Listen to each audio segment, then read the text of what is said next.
Hello students, welcome back to your YouTube channel chemistry to wealth full फंडा।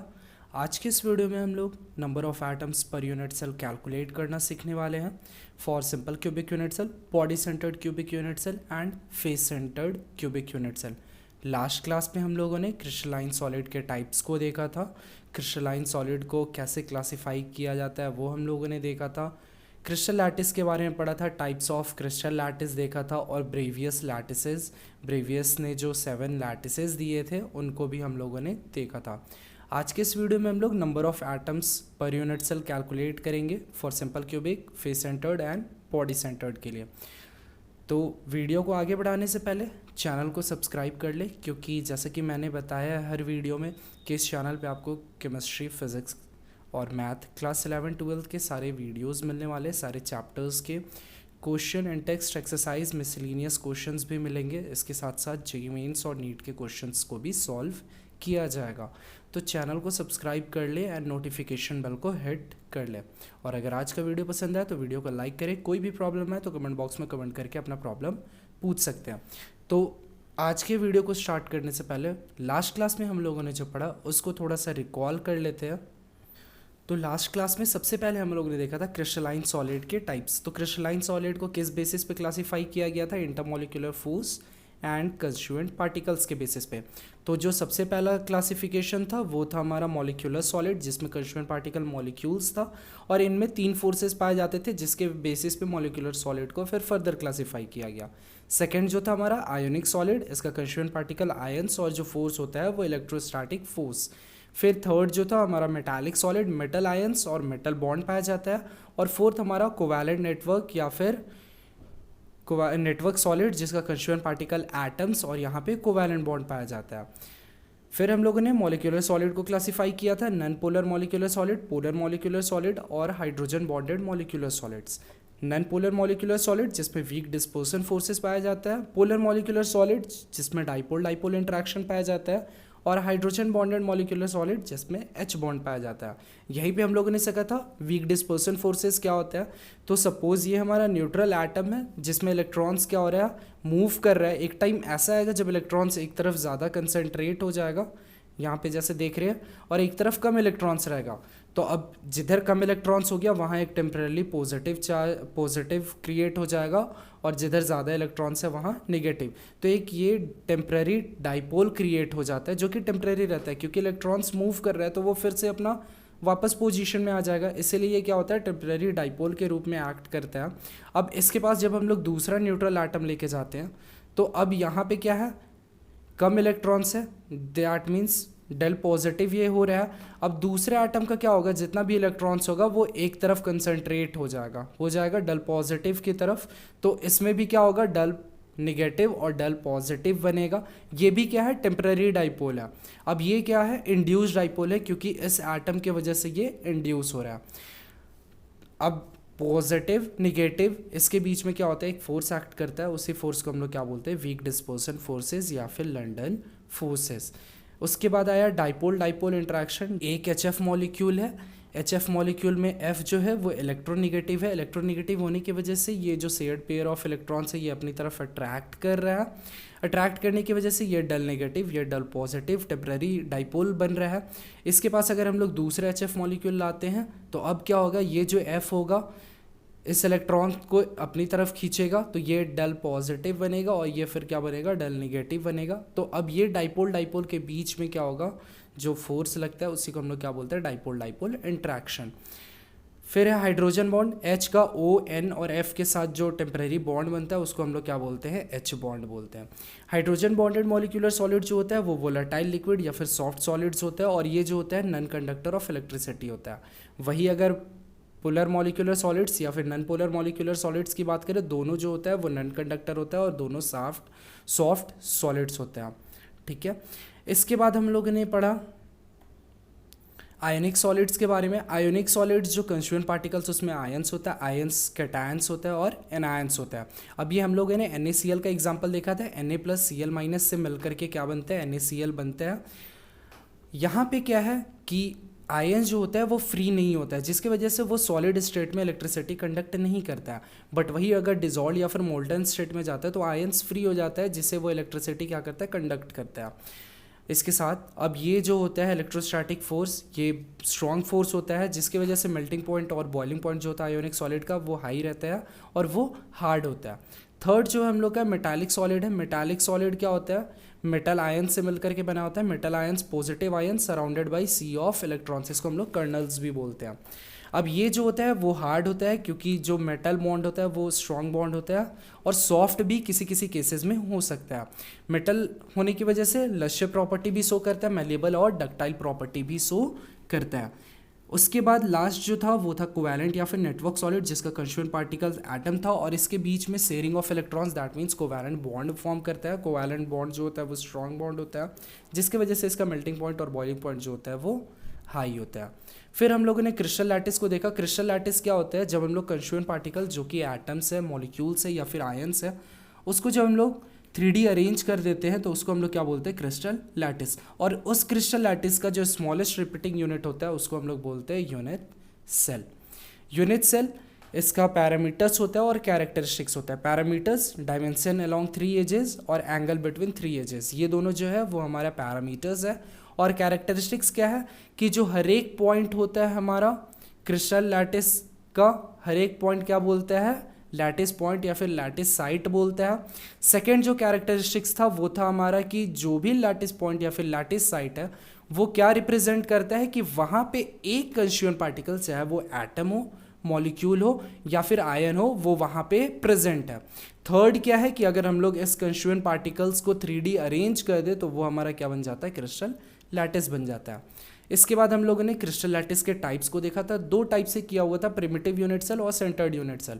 ये क्या कि नंबर ऑफ जो एटम्स है वो कहाँ पे प्रेजेंट है उसके बेसिस पे क्लासिफाई किया गया था। प्रिमिटिव यूनिट सेल क्या होता है, जब कंस्टिट्यूएंट पार्टिकल्स बस यूनिट सेल के कॉर्नर्स पे प्रेजेंट हो तो उसको हम लोग बोलते हैं प्रिमिटिव यूनिट सेल, जिसको सिंपल क्यूबिक यूनिट सेल भी बोला जाता है। दूसरा centred unit cell. Centred unit cell क्या होता है, कॉर्नर्स पे तो प्रेजेंट रहने चाहिए, मैंडेटरी है कि कॉर्नर्स पे प्रेजेंट रहने चाहिए, उसके साथ साथ अगर और कहीं भी प्रेजेंट है तो वो हमारा हो जाता है सेंटर्ड यूनिट सेल। अब ये 2 तरह से प्रेजेंट होता है, एक बीसीसी और दूसरा एफसीसी। बीसीसी मतलब क्या होता है, कॉर्नर्स के साथ साथ पूरे यूनिट सेल का जो बॉडी का सेंटर है अगर वहाँ पे प्रेजेंट है तो वो हमारा body centred cubic unit cell, और अगर हर फेस के सेंटर पे प्रेजेंट है तो वो हमारा face centred cubic unit cell. इसके बाद ब्रेवियस ने जो 7 लैटिसेस दिए थे, cubic, tetragonal, orthorhombic, monoclinic, rhombohedral, hexagonal और ट्राइक्लिनिक, जिसमें हमारा ट्राइक्लिनिक इंपॉर्टेंट है, मोनोक्लिनिक, ऑर्थोरोम्बिक और क्यूबिक इंपॉर्टेंट है। ये हम लोगों ने लास्ट क्लास में देखा था। अब आज की क्लास में हम लोग पढ़ने वाले हैं कि number of atoms per unit cell, यानी सिंपल क्यूबिक यूनिट सेल में number of atoms per unit cell क्या होता है, body centred cubic unit cell में number of atoms per unit cell क्या होता है, और face centred cubic unit cell में number of atoms per unit cell क्या होता है। Number of atoms per unit cell, आज हम लोग ये कैलकुलेट करना सीखेंगे। 3 यूनिट सेल के लिए सीखेंगे। पहला है हमारा सिंपल क्यूबिक यूनिट सेल, दूसरा जो है वो है हमारा body centred cubic unit cell, body centred cubic unit cell, जिसको हम लोग बोलते हैं शॉर्ट में बीसीसी, और तीसरा जो है वो है हमारा face centred cubic unit cell, जो है हमारा एफसीसी। अब इसको कैलकुलेट करने से पहले इन जनरल समझते हैं। अगर हम बात कर रहे हैं सिंपल क्यूबिक यूनिट सेल की, ये हमारा क्या है, यूनिट सेल, और अगर हर एक कॉर्नर पे एक एक कंस्टिट्यूएंट पार्टिकल्स प्रेजेंट है तो वैसे यूनिट सेल को हम लोग क्या बोलते हैं, सिंपल क्यूबिक यूनिट सेल। अब यहाँ पे ये जो यूनिट सेल है ये क्यूब शेप का है, दैट मीन्स 8 कॉर्नर्स है। तो अब यहाँ पे number of atoms per unit cell क्या होना चाहिए, number of atoms per unit cell 8 होना चाहिए 8 कॉर्नर्स पे प्रेजेंट है तो 8 होना चाहिए, बट ऐसा क्या होता है, नहीं होता है। क्यों नहीं होता है? तो जब हम लोग क्या करते हैं, ये लैटिस पॉइंट है हमारा, हर एक पॉइंट हर एक पॉइंट क्या होता है हमारा, लैटिस पॉइंट होता है। लैटिस पॉइंट पे क्या होता है, एक कंस्टिट्यूएंट पार्टिकल्स हमारा बैठा हुआ रहता है, चाहे वो एटम हो, मॉलिक्यूल हो या फिर आयन हो। अब यहाँ पे क्या होता है, हम लोग उसका शेप क्या लेते हैं, स्फेरिकल लेते हैं, ठीक है। तो अब ये अगर यूनिट सेल की बात करें, इस यूनिट सेल में इस कंस्टिट्यूएंट पार्टिकल्स का बस ये पोर्शन शेयर्ड है, पूरा पोर्शन तो शेयर्ड नहीं है। तो 8 कॉर्नर्स पे अगर 8 एटम्स प्रेजेंट है तो 8 एटम्स पर यूनिट सेल होना चाहिए, बट क्या है कि ये जो हमारा कंस्टिट्यूएंट पार्टिकल है इसका बस कुछ ही पोर्शन जो है वो इस यूनिट सेल में शेयर्ड है। तो हम लोग क्या करेंगे, ये जो पोर्शन शेयर है इसी पोर्शन को, जितने नंबर ऑफ एटम्स है, जैसे 8 कॉर्नर एटम है, मतलब 8 एटम है हमारा, और हर एक एटम का जो कंट्रीब्यूशन होगा उस यूनिट सेल से उसको हम लोग क्या करेंगे, मल्टीप्लाई करेंगे। अब जैसे अगर यहाँ पे बात करें, ये हमारा क्या होता है कि 8 यूनिट सेल बोला जाता है कि कनेक्टेड रहता है, ठीक है। तो अगर यहाँ पे इस कॉर्नर पे बात कर ले कि यहाँ पे हमारा क्या है, कंस्टिट्यूएंट पार्टिकल प्रेजेंट है, इसको समझते हैं। यहाँ पे जैसे यहाँ पे हमारा क्या है, एक कंस्टिट्यूएंट पार्टिकल प्रेजेंट है। अब ये जो कंस्टिट्यूएंट पार्टिकल प्रेजेंट है, ये एक क्यूब, ये हमारा दूसरा, ये तीसरा, ये चौथा, ये पांचवा, ये छठा, ये सातवां और ये आठवां, मतलब 8 यूनिट सेल से ये कंस्टिट्यूएंट पार्टिकल्स क्या है, कनेक्टेड है। तो अगर 8 यूनिट सेल से ये हमारा कंस्टिट्यूएंट पार्टिकल कनेक्टेड है तो उसका हर एक यूनिट सेल में कंट्रीब्यूशन कितना होगा। अगर एक यूनिट सेल में इस कंस्टिट्यूएंट पार्टिकल का कंट्रीब्यूशन पूछे तो वो कितना होगा, 1/8 होगा 1/8 आपका इस क्यूब में है, 1/8 इस क्यूब में है, 1/8 इस क्यूब में है, 1/8 इस क्यूब में है। ऐसे करके क्या है, हर एक 8 जो यूनिट सेल है उसमें उसका 1/8 पार्ट है, ठीक है। तो हम लोग क्या करते हैं, यहाँ पे जो टोटल नंबर ऑफ एटम्स रहते हैं और उसका जो कंट्रीब्यूशन होता है उसको मल्टीप्लाई करते हैं, फिर सबको ऐड करते हैं, तो वो हमारा क्या होता है, number of atoms per unit cell. अब इसको अच्छे से समझते हैं।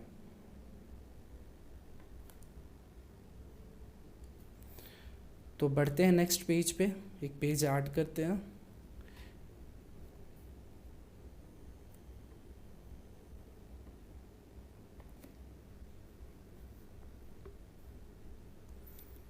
सिंपल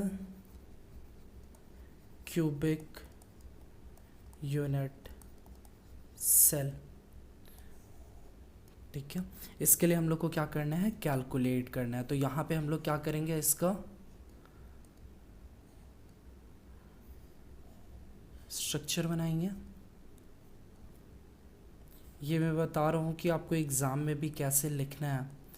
यहाँ पे हर एक पे एक एक सर्कल डॉट जैसा बना देंगे जो कि बता रहे हैं कि ये सिंपल क्यूबिक यूनिट सेल है, क्योंकि हर एक कॉर्नर पे ही बस कंस्टिट्यूएंट पार्टिकल जो है वो प्रेजेंट है,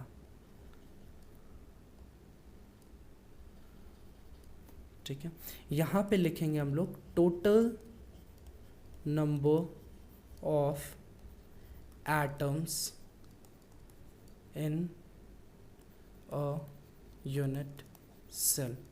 तो टोटल नंबर ऑफ एटम्स कितना है, 8। इसके बाद यहाँ पे लिखेंगे हम लोग contribution of each atom in a unit cell. हर एक एटम का कंट्रीब्यूशन उस यूनिट सेल में कितना है। तो अब ये जो कंस्टिट्यूएंट पार्टिकल्स है ये मैंने बताया 8 यूनिट सेल से कनेक्टेड है, तो एक यूनिट सेल में उसका कंट्रीब्यूशन क्या हो जाएगा, 1/8 हो जाएगा। 1/8 इस क्यूब में है, 1/8 बाकी 8 यूनिट सेल में होगा, दैट मीन्स उसका कंट्रीब्यूशन क्या है, 1/8। अब हम लोग क्या करेंगे, यहाँ पे लिखेंगे total number of atoms in simple cubic unit cell ना लिख करके number of atoms per unit cell is total number of atoms per unit cell क्या होगा, 8 हम लोग का टोटल एटम प्रेजेंट है और हर एक का कंट्रीब्यूशन उस यूनिट सेल में कितना है 1/8, तो 8 into 1/8 that means 1 atom per unit cell नहीं हमेशा याद रखना है, क्योंकि अगर टोटल एटम की बात की जाए तो टोटल नंबर एटम हमारा 8 है, बट अगर पर एटम की बात करें, पर यूनिट सेल की बात की जाए तो एक ही एटम होता है सिंपल क्यूबिक यूनिट सेल में। इसी तरह अब body centred cubic unit cell का देख लेते हैं। Body centred cubic unit cell, body centred cubic unit cell में क्या होता है कि कॉर्नर्स पे तो रहता है कंस्टिट्यूएंट पार्टिकल्स प्रेजेंट, इसके साथ ही साथ एक बॉडी के सेंटर्ड पे भी रहता है, हर एक कॉर्नर पे प्रेजेंट रहता है, उसके साथ साथ बॉडी के सेंटर पे भी प्रेजेंट रहता है।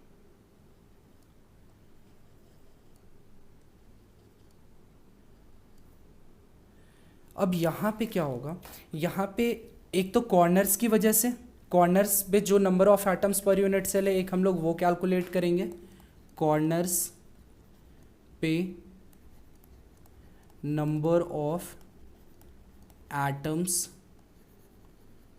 पर यूनिट सेल, ये हम लोग कैलकुलेट करेंगे, जो कि अभी हम लोग देखें कितना होता है 8 इंटू 1/8 दैट मीन्स 1।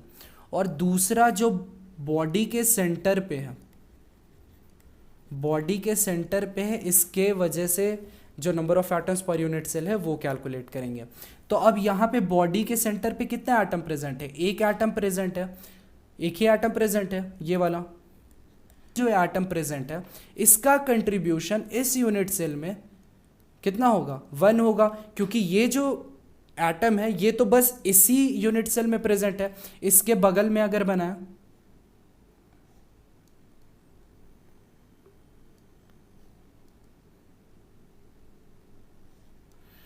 ये वाला जो है हमारा, ये तो अब इसमें काउंट नहीं होगा, ये तो यहाँ पे प्रेजेंट है, तो इसका जो कंट्रीब्यूशन है वो हमारा क्या है 1 है, that means 1 into 1 is equal to 1। तो टोटल क्या हो गया, कॉर्नर्स की वजह से 1 और बॉडी के सेंटर की वजह से 1, that means 1 + 1 is equal to 2। तो number of atoms per unit cell in body centred cubic unit cell क्या होता है 2 होता है। फिर से बता रहा हूँ, ये जो है हमारा यूनिट सेल इसमें कॉर्नर्स पे रहता है और एक बॉडी के सेंटर पे रहता है। तो अगर हम लोग number of atoms per unit cell calculate करेंगे तो कैसे करेंगे, एक तो कॉर्नर की वजह से, कॉर्नर पे जो कंट्रीब्यूशन हो रहा है उसका सम की वजह से जो नंबर ऑफ एटम्स होगा वो, और दूसरा बॉडी के सेंटर पे जो प्रेजेंट है उसका कंट्रीब्यूशन। तो कॉर्नर्स की वजह से अभी हम लोगों ने देखा 8 कॉर्नर्स होता है और हर एक कॉर्नर्स का कंट्रीब्यूशन, हर एक एटम का कंट्रीब्यूशन 1/8 होता है, तो 8 into 1/8 that is equal to 1। Body के सेंटर की बात करें तो बॉडी के सेंटर पे क्या है, एक ही एटम प्रेजेंट है, तो यहाँ पे हमारा 1। अब इसका कंट्रीब्यूशन, तो ये जो एटम प्रेजेंट है वो तो बस इसी यूनिट सेल में होगा, इसका कंट्रीब्यूशन तो इस यूनिट सेल में नहीं होगा, दैट मीन्स इसका कंट्रीब्यूशन क्या है 1 है, तो 1 into 1 that is equal to 1। तो यहाँ पे भी वही लिखेंगे, number of atoms present at corners, number of atoms present at corners is equal to 8, contribution of each atom present at corners per unit cell, ये क्या है हमारा 1/8।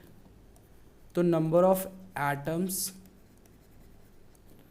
present at corners per unit cell is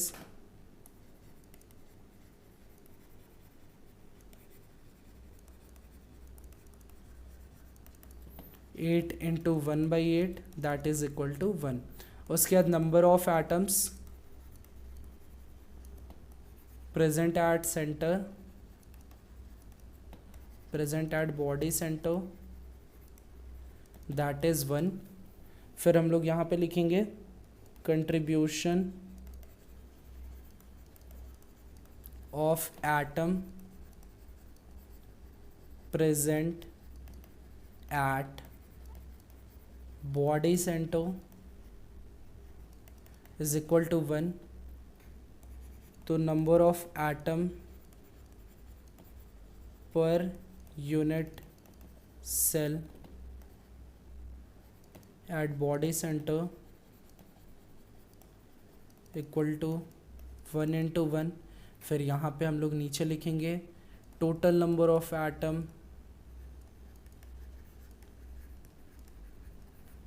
पर unit cell in body centred cubic unit cell 1 + 1 that is 2। ठीक है, ये हमारा क्या है, body centred cubic unit cell. Next जो है वो है face centred cubic unit cell. Face centred cubic unit cell, face centred cubic unit cell. अब इसमें क्या होता है, एटम्स कहाँ पे प्रेजेंट होता है, कंस्टिट्यूएंट पार्टिकल्स कहाँ पे प्रेजेंट होता है,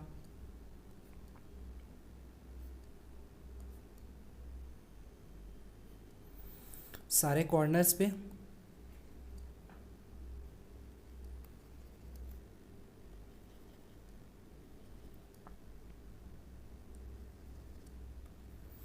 और हर एक फेस के सेंटर पे।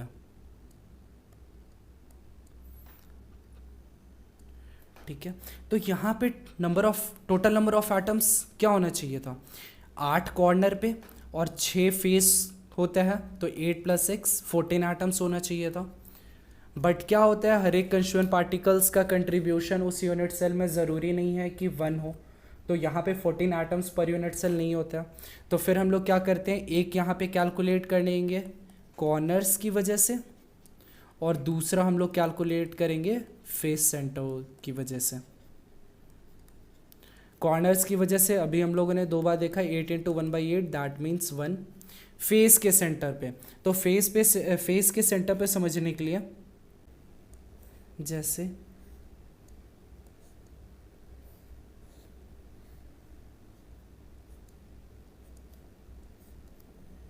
एक ये हमारा यूनिट सेल है,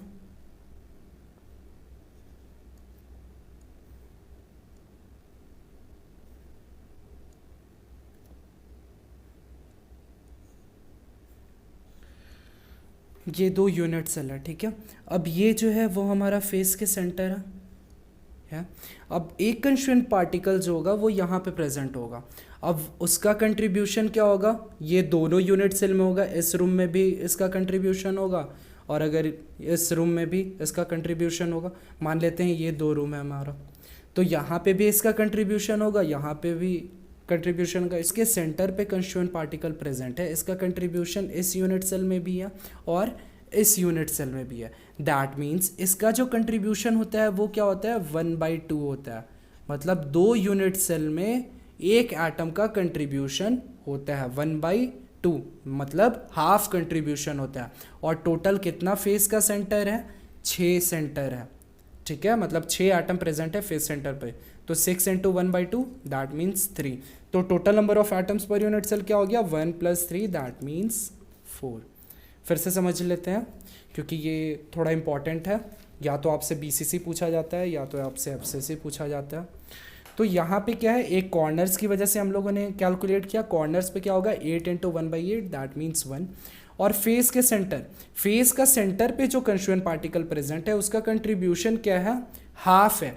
वो 2 यूनिट सेल से जुड़ा हुआ रहता है, मतलब एक यूनिट सेल में भी उसका कंट्रीब्यूशन रहता है और दूसरे यूनिट सेल में भी।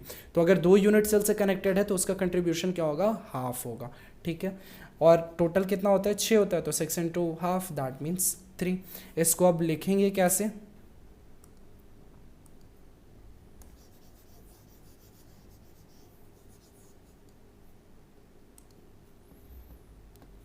number of atoms present at corners,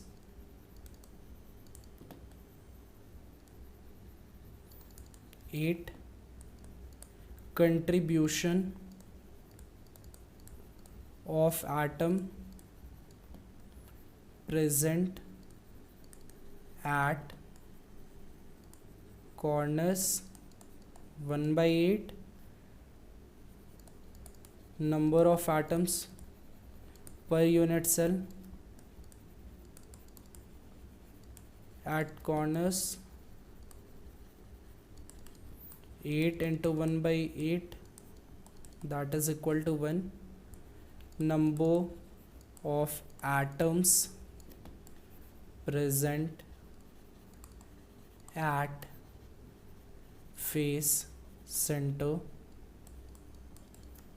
6. Contribution of atom present at face center,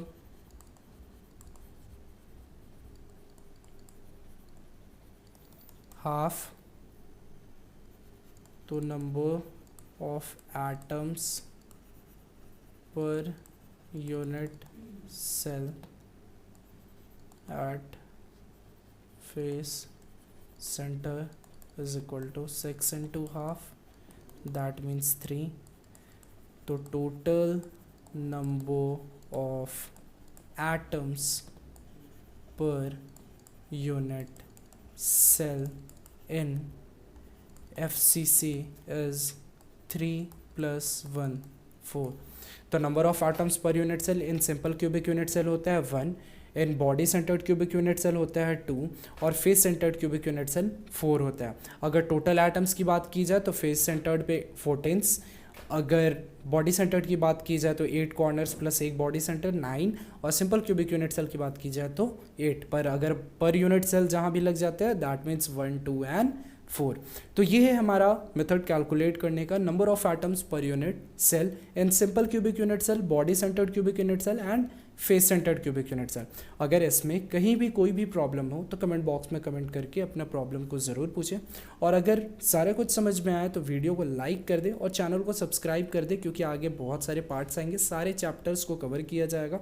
तो चैनल को सब्सक्राइब कर लें और नोटिफिकेशन बेल को हिट कर लें.